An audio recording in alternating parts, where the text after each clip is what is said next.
Kaip tvarkytis su vyro priklausomybė nuo alkoholio?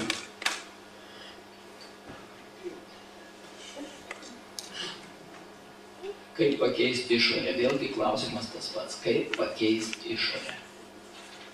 Kiekviena siela ateina rinkti savo patirtį. Vyras atėjo rinkti savo patirtį, ką daro alkoholis, kas bus, jeigu aš išgersiu tiek ir tiek, tada ir tada. Tu atėjai į šį gyvenimą, rinkti patirtį, kaip reikia gyventi su žmogum, kuris netitinka tavęs. Kažkada tai tu buvai alkoholikas ir labai kažką tai engei ir davei daug skausmo, nekreipdamas į nieką dėmesio. Gyvenimas visada liepia pasižiūrėti iš abiejų pusių ir padaryti iš to išvadas. Taigi dabar tu esi kitoj pusėje. Ir viskas. Ką reikia daryti? Panaudot vėl tą patį harmonijos dėsnį. Taip, tai atrodo labai. Jeigu aš jau leisiu, nekreipsiu dėmesio, tai jis prasigers. Tai vat, apie ką aš jau ir paminėjau. Netikim, kad mūsų pasikeitimai atsispindės išorėje. Mes netikim atspindžio dėsnių. Čia yra didžiausia problema stabdanti pasikeitimus, stabdanti teisingą kelią. Tiesiog leiskit būt. O galų gale, jeigu visatos programa tai sielai yra tokia, kad jinai turi nusigert tiek, kad pajust pilnai tą tokią būtent patirtį ir per tai galbūt ir keist savo kūną, tai yra numirt dėl nusigėrimo, išeit, galbūt jai reikia patirties, kaip reikia numirt absoliučiai girtam. Mes nežinom tų kelių. Ir jeigu tai vyksta, tiesiog vyksta. Kaip blogus dalykus toleruot, leist? Taip visuomenė pripratus daryti prievartą ir kištis į išorę, į veidrodį. Turi pakankamai tam brutalių aparatų, policijų, visokių instancijų, visa kita, kad lyst, tvarkyt, laužyt, įstatyti į rėmus, sustatyti į vietas, įstatyti į struktūrą. Ir tai ištampuota mums ir mes net neįsivaizduojam kitaip. Todėl bet kam, sakykime, kurie tvarko šitokius dalykus, mano kalba yra visiškai nonsensas. Bet visatos energiniai dėsniai sako, tik tai šitaip ir jokių kitokių variantų nėra.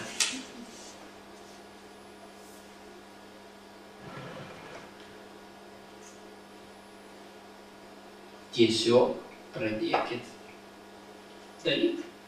Tiesiog bandykit. Aš turiu tokią patirtį su moterim, kur gerai pažįstu draugas, kuris rūkė, gėrė, keikėsi be proto visiškai. Žmona labai su tuo kovojo. Labai daug ėmėsi visokių priemonių, kuo jinai daugiau priemonių ėmėsi, tuo jis daugiau gėrė. Nu kas? Jinai reiškia nepasitenkinimą tą situaciją, jinai įtempė, tai įtampa atsispindėjo išorėje. Tai viskas aišku, suprantu. Galų gale jinai sako, pasiuskis, atnešė butelį, pastatė ant stalo, prasigerk, nusigerk, daryk, ką nori, man nerūpi. Viskas. Paleidė. Jisai metė gerti. Neįtikėtina, buvo kažkas tai neįtikėtinų, šokas visiškas, visiems, kas jį pažinojo. Jisai nustojo gerti ir metė rūkyti.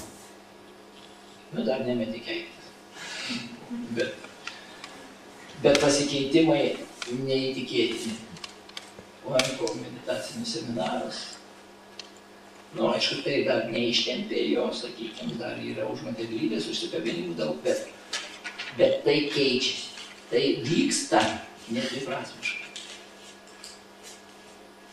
Ir tokiu atveju tikrai galima rasti pakankamai. Kaip ir žmonės, kurie ieško kitų variantų priešingų, kad žmogus nusigėrė, kai jam tik tai leido ir visa kita, irgi galima rasti. Nevertink, tik stebėk.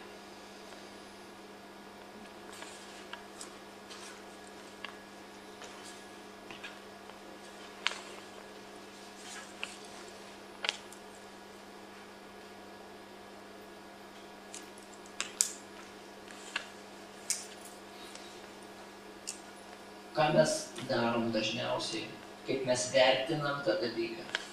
Mes kalbam į išorę labai daug blogų dalykų apie sakykime, gerintį žmogų. Tai mes ką darom? Su visais aptarinėjom visą kitą, kiek energijos išspinduliuojam mes į tą pusę skatinančios dar giliau eiti šitą dalyką. Taigi labai nuostabus dalykas pasimelst už gerintį vyrą.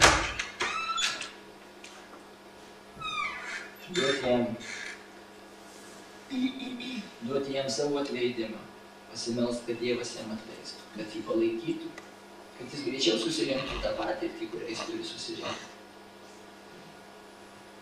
Tiesiog suvokt, kad jis daro tai nesąmoningai. Jis tiesiog nesupranta, ką daro. Kaip sako, atleiskim Viešpatį, nes jis nežino, ką daro. Tai Kristus pasakė savo skriaudėjams. Jis meldėsi už juos. Ir aišku, neskleist jokių kalbų išorę apie tai, nevertintai. Kai tik mes pradėsim vertinti, tai mūsų pasaulis atspindės tai.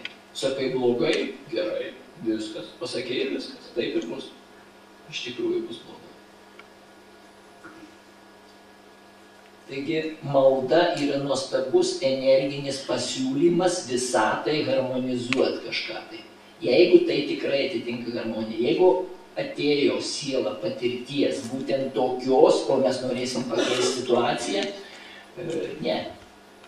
Situacija gali ir nepasikeisti. Todėl reikia duoti kaip pasiūlymą. Aš tikrai nuoširdžiai iš savęs to linkiu ir to norėčiau, bet tebūnie ne taip, kaip aš noriu, o taip, kaip tu nori. Jeigu tai bus harmonija, tegu tai įvyksta. Išsiųskit prašymą. Bet harmonijos prašymą. Tegu būna viskas harmoninga visatoje. Mes nežinom, visų detalių nematom, todėl leiskim būti.